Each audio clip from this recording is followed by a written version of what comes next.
All life is an experiment. The more experiments we make, the better.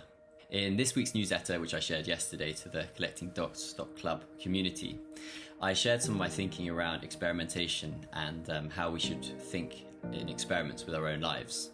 Thinking for this kind of derived from picking up the Lean Startup, which I've picked up again to just try and recap on some of the thinking I've been using over the last couple of years around innovation and strategy.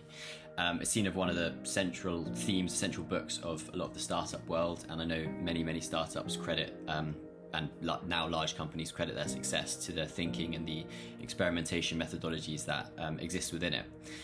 So in this video, I just want to quickly share what I talked about in that newsletter and why I think we should think like an experiment.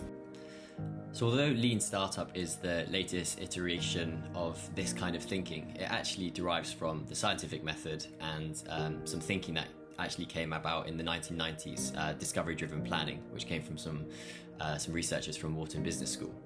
And it essentially just goes back to the very basic principles of what the scientific method is all about. A scientist doesn't go into an experiment to succeed or to win, they go into an experiment to learn. So with startups and with the way we apply this kind of thinking to our own lives, how can you go into a situation and go into something without trying to win or succeed, but just trying to learn and evolve from learning? And so it basically is premised on key principles. So you hypothesize, you create a belief, or you create beliefs that you believe, perhaps around your customers, perhaps around the market, perhaps around something in your own life or some change that you think might improve your life. Perhaps it's a habit or an identity change you would like to move towards.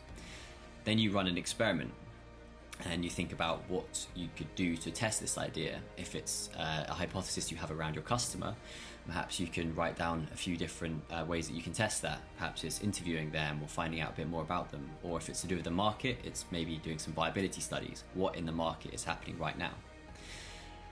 And then after that, you obviously have to observe. You have to look at your results and look at your findings and find out what went well, what didn't go well, what you could improve on in next time, and then go again.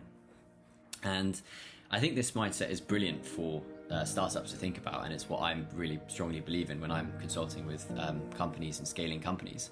But I also think there's a lot that can be said about how we can apply this to our own lives. And a lot of the time when we're thinking about making a transition or thinking about doing something, we put our head into the space of having done it and to try and imagine what that thing will be like.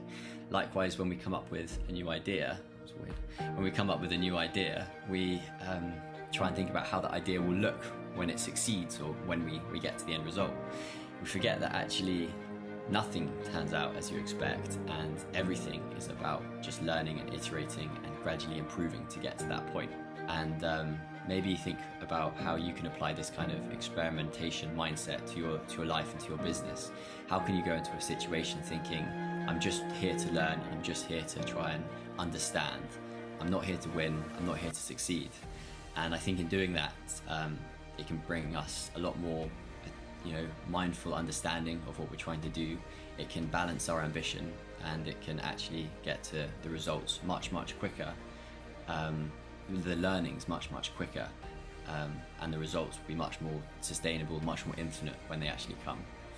So hope that made sense, and like with anything, I'm learning every step of the way. I'm learning how to record these videos without smashing my head against this desk because I've done something stupid or said something stupid. I'm learning how to write better newsletters so people will actually be engaged.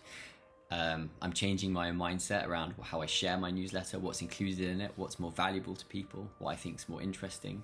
And I'm learning about the ways of working that I'm using. What is the best way for me to manage my day, the best habits to create. And so, yeah, in this newsletter, I talk a bit about that. So thanks. Cheers.